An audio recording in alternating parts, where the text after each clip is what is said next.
Good morning, everyone. All over the world. I hope everybody's sharing the Bible with me. Wouldn't that be something? How many billions of people are on this earth? Everybody that has a cell phone. I don't know how many of those there are, but that would be my dream for everybody on the earth to share the Bible with Granny. I would be here for a reason, but even if it's only you that I'm sharing the Bible with, I'm so glad I get to do that. It's a privilege, isn't it, to be able to talk about the Word of God together. And you can comment on it for me. That lets me hear from you. And you get to hear from me every day about it. I love that. I love us being able to talk and share the Bible. Chapter 39 in Genesis, and we're going to get back on the story of Joseph. And Joseph was brought down to Egypt.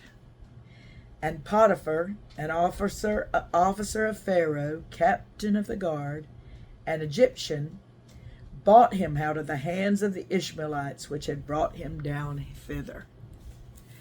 So God is moving Joseph to a place that he needs him to be. And sometimes we hate what happens to us. Yet God is moving us to the place he needs us to be. God knows what he's doing. Oh my, what an understatement. He told me once, not too long ago, to not underestimate him. What do you think? Should we underestimate the Lord? No. But you know, I think within our finite way of thinking, we will always underestimate the Lord. We will always do it because he's so great that you can't help but underestimate him. I like that. Even though the Lord, is not overwhelming us with his greatness, he doesn't want to overwhelm us, because that's the way it was on later on in the Bible when they got to Mount Sinai. They were overwhelmed by his greatness. He doesn't want to overwhelm us. Remember in the New Testament when God spoke to them coming down off of the Mount of Transfiguration, and they were afraid. And Jesus said, "Fear not." So he doesn't want to overwhelm us, but he does want us to not underestimate him. Okay, and the Lord was with Joseph. Now that's where we need to latch on to this. That he didn't go down into Egypt and it just be a big fat mess for him, because the Lord was with Joseph. And he was a prosperous man. He was a prosperous man. That I looked up prosperous, and it meant that you can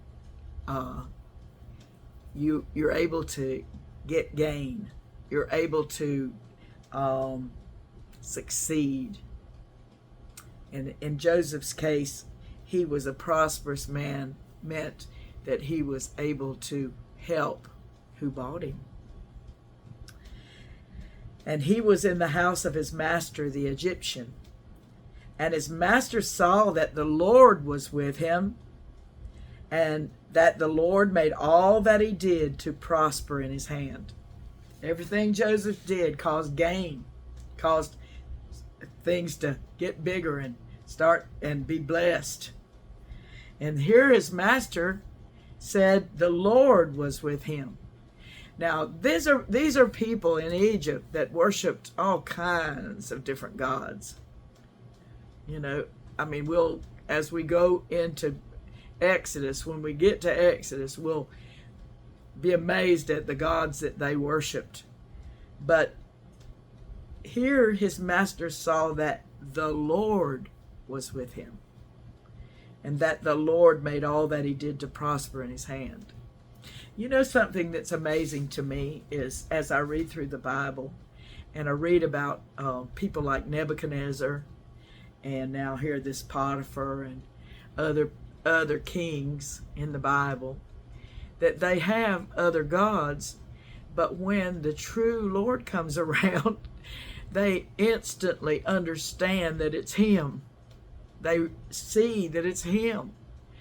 The other gods don't have anything to do with it because they're not real. But there's something in all of our hearts, no matter how we were raised or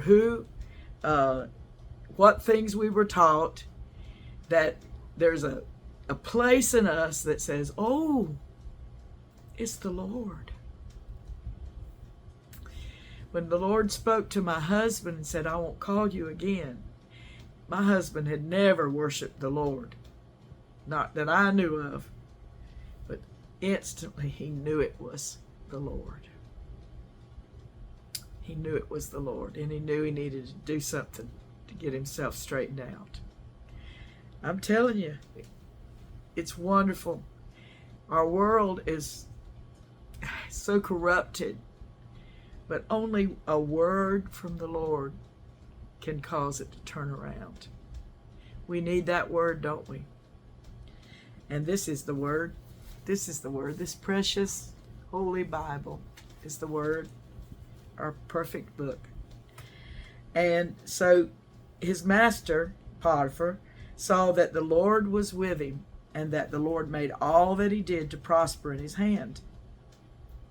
And Joseph found grace in his sight, and he served him. So what does this mean, found grace in his sight? If you remember, let's go back to chapter 6 in Genesis. Genesis is a big book, isn't it? It's about a lot of people. In chapter 6, there's a verse in verse 8 that says, but Noah found grace in the eyes of the Lord. Now, it was wonderful to find grace in the eyes of the Lord because he spared him from being killed in the flood and his family. So finding grace means that he loves you. Finding grace means that you find his love and his favor. Maybe you don't even deserve it, but you find it. And he said, Joseph found grace in his sight.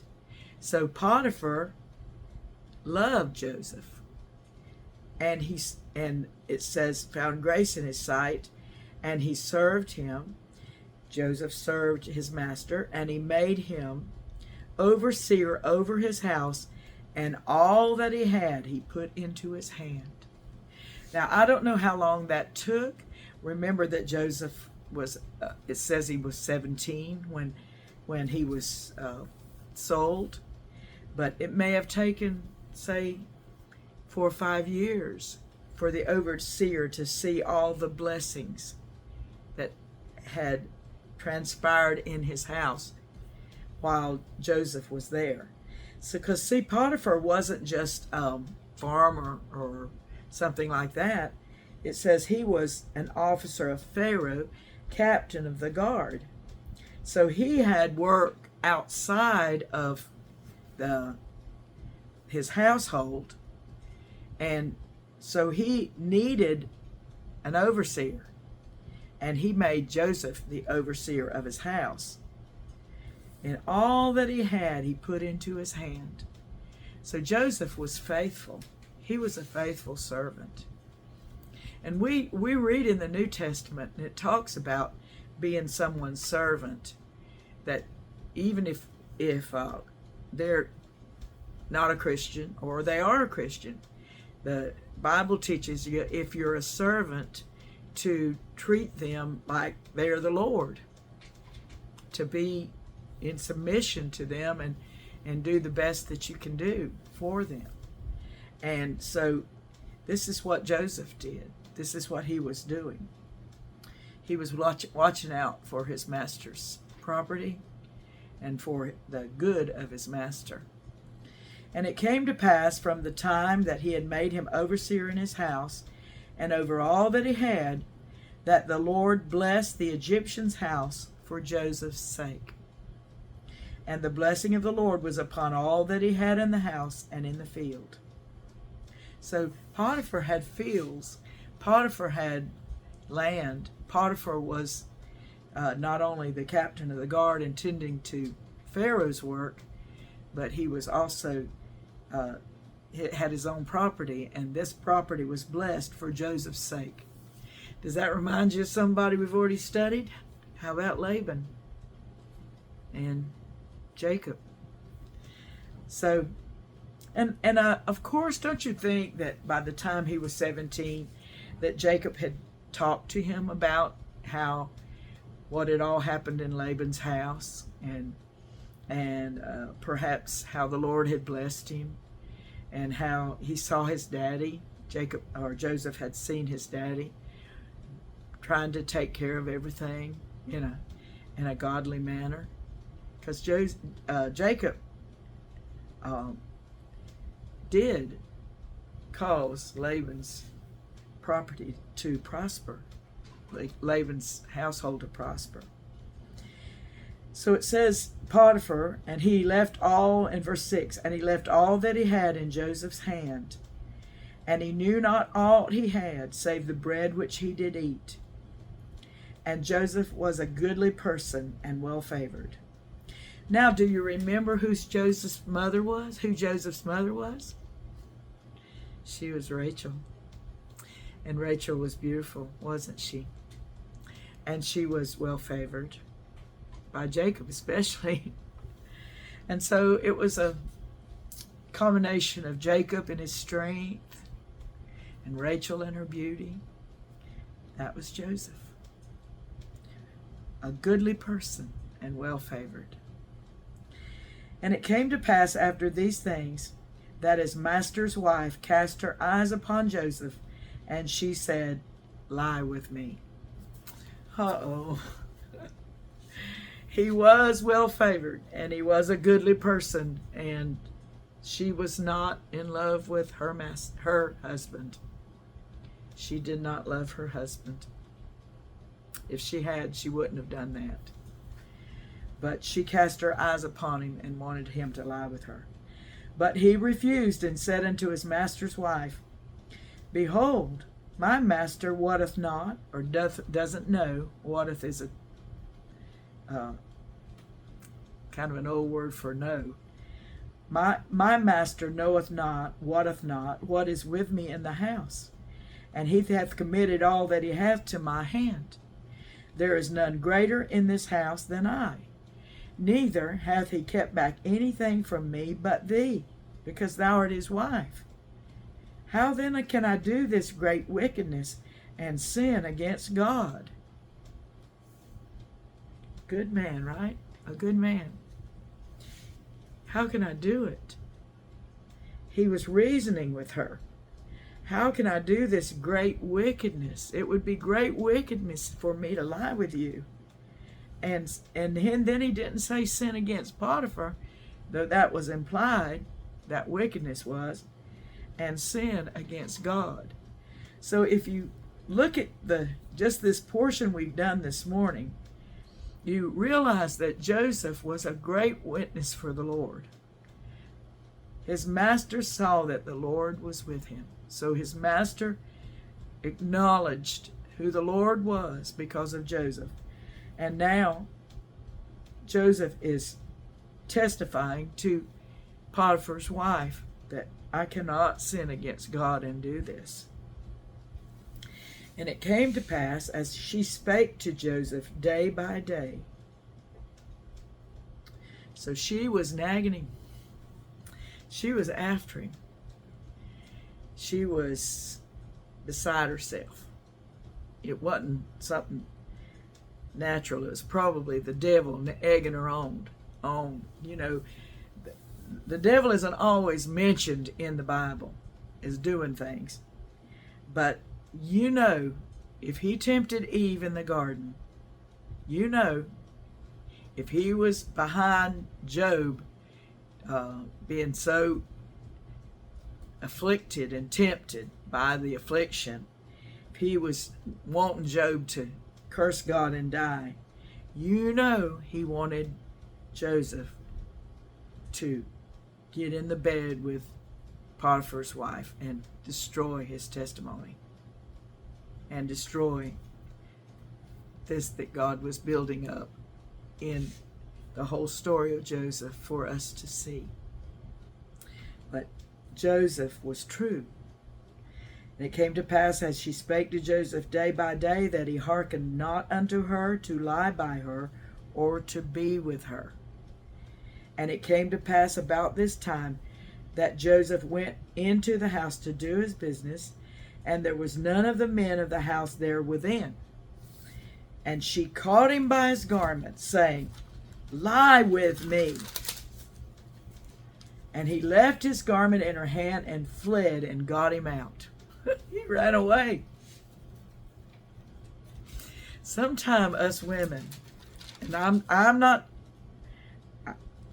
trying to say that the devil, well, I'm not trying to say that I will do this, but I'm saying sometimes